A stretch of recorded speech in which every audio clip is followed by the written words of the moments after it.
What's up, guys? Hey, YouTube, good morning. You guys can join me for my morning coffee this morning because we have some really groundbreaking news about Amazon, and it's not really necessarily a good thing for those of you sellers out there, especially if you're into retail arbitrage. So, a couple things to note about this story I'm about to tell you. If you guys recall, I've told you guys do not sell name brand stuff, right? It's going to lead to problems, and here's a perfect example of that happening.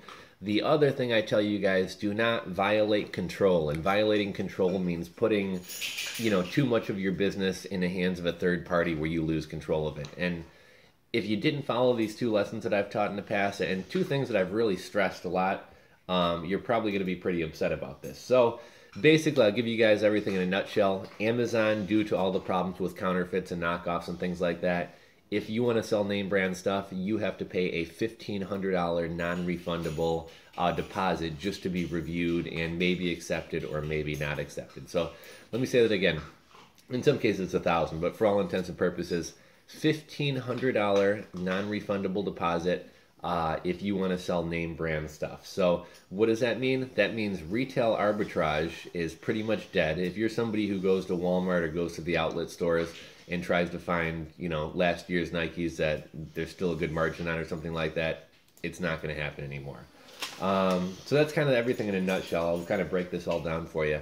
You guys know how Amazon has gated categories such as health and beauty, collectibles, different things. There's certain categories where your seller metrics have to be up to a certain point. You have to have a defect rate of under a certain point. You have to have good customer communication.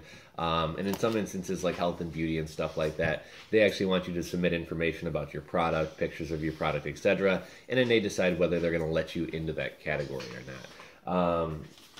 So what they're now doing is what's called brand gating. Now, again, due to all the problems with counterfeiters and things like that, and I will say I think this is something that should have happened, not necessarily this specific policy, but I think Amazon probably should have taken action about counterfeits and stuff and protected big brands a long time ago. So I feel like this is kind of like a little bit late, and now, using an atomic bomb to kill a fly type of thing. I think it's late, and it's a little bit of overkill in my opinion. Let's see, if you want to sell Nikes, Reeboks, Asics, Pokemon, be prepared to pony up a $1,500 non-refundable fee and submit invoices. The invoice needs to show your name, your address, the supplier or distributor's name, the supplier distributor's name and address. It must show at least 30 units purchased across all invoices. All invoices have to be dated after May 29th, but within 90 days. And this whole thing, I mean, I'm sure this was in the works long before this, but this whole thing comes on the tails of, I think, a couple weeks ago or maybe a month ago. Birkenstock basically said, look, we're done selling on Amazon, and we're no longer going to allow any of our distributors or anybody like that to sell on Amazon either, because there's just too many knockoffs, and Amazon's not doing enough to protect our brand and our reputation. And a lot of private label sellers have been complaining about Amazon not protecting their brand. And let's be honest, does Amazon care about the small private label sellers? Not really. But they do care about the Birkenstocks and the Nikes and the Reeboks and the Pokemons. And they are going to protect those brands. And some people might say with Amazon trying to kill off retail arbitrage that Amazon is going to try to negotiate their own deals with Nike and stuff so that they're making the money instead of somebody like you or me trying to play the retail arbitrage game. Let's see. Nike. Okay, so here's an interesting thing. Essentially, as far as this sounds, Nike won't even be selling on Amazon. Nike states that they don't sell on Amazon, and they prohibit their resellers, so their licensed or authorized resellers, from selling on Amazon. And here's the problem with this. First off, this $1,500 fee is going to be cost prohibitive for anybody who doesn't do like $1 million plus a year in sales. And even if you did decide, it's worth paying $1,500 to be able to sell name brand stuff, and keep in mind, this is per brand. So you want to sell Nike, $1,500. You want to sell Reebok, $1,500. You want to sell Samsung, $1,500. So you can see how quickly this gets expensive. But let's say for some reason you decided, you're crazy enough that you're going to pay this $1,500. That's fine and dandy. If I know I can pay the $1,500, I can continue selling my brand. It's going to thin out some of the competition, so some of the scammers who are selling counterfeit stuff and undercutting us all on price are gone. and I can have a thriving business selling name brand stuff, that's one thing. But we all know how finicky Amazon is. And do you really want to give a $1,500 non-refundable deposit to a company who can, on a whim, kill you from the search rankings, suspend your account, etc.? I mean, I would never pay this money for the sole reason that I think that, okay, I'm going to pay this money, and a week from now, some Amazon algorithm is going to kick me out of selling in the Nike category. And even if they somehow clear it up and let me back on and everything's been sorted out, now I've lost all my sales ranks. So, I don't know. This is tough on sellers. Let me just go through. So Amazon is taking big steps to protect brands after a recent surge in counterfeiting, and many rule-abiding sellers are paying the price. So I wouldn't say there's been a recent, surge in counterfeiting. I think it's always been a problem, and I think Amazon's maybe just a little bit late on taking appropriate action on this. Online stores that want to sell brands like Nike, Adidas, and Hasbro are being told they have to pay a one-time non-refundable fee of up to $1,500 per brand, according to interviews with multiple sellers. That's after being asked to provide invoices from manufacturers or distributors showing the purchase of 30 items within the last 90 days. So this is something that Amazon regularly does. I shared a story recently where Amazon thought me and my partner were counterfeiting a product that we private labeled for ourselves and that we sell on Amazon, and we had to go through all this stuff. Our stuff was probably down for about a week, and it did hurt sales. They still haven't recovered to where they were.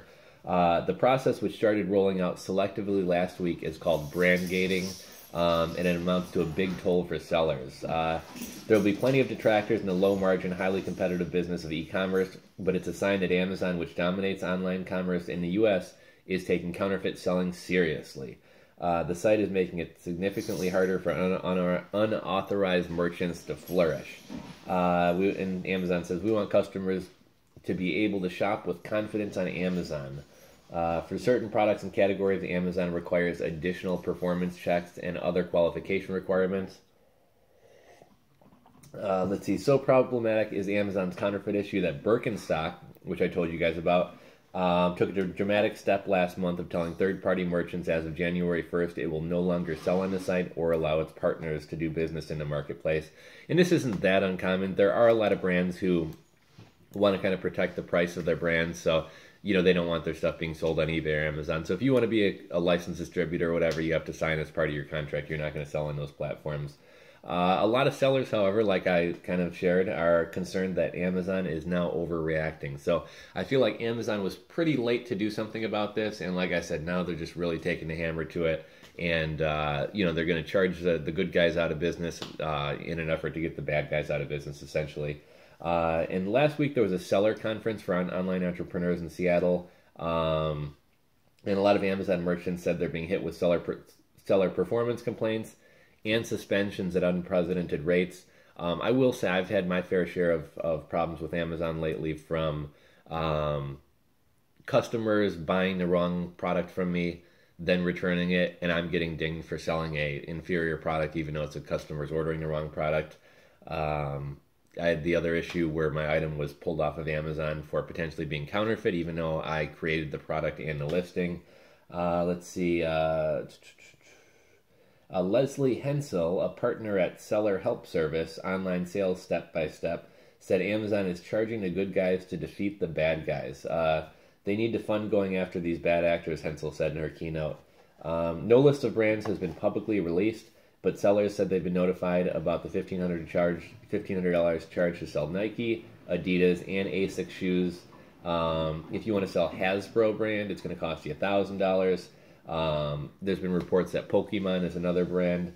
According to an email statement from a Nike spokesperson, which I told you guys about earlier, the company does not sell on Amazon, and our policies do not allow our authorized wholesale accounts to sell on Amazon.com.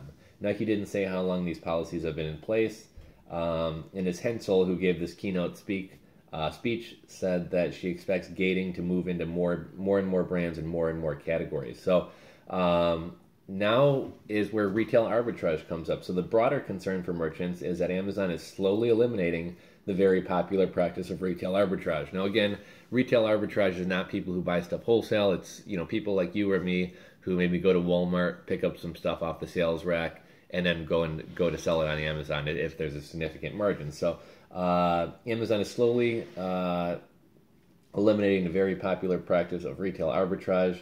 The many businesses that shop around for liquidation and clearance sales and turn around and sell the items for a higher price on Amazon have to now consider what happens if an e-retailer only allows listings that come from authorized resellers. So if that's how you acquire your inventory and it's name brand stuff, you're not going to be allowed to sell it.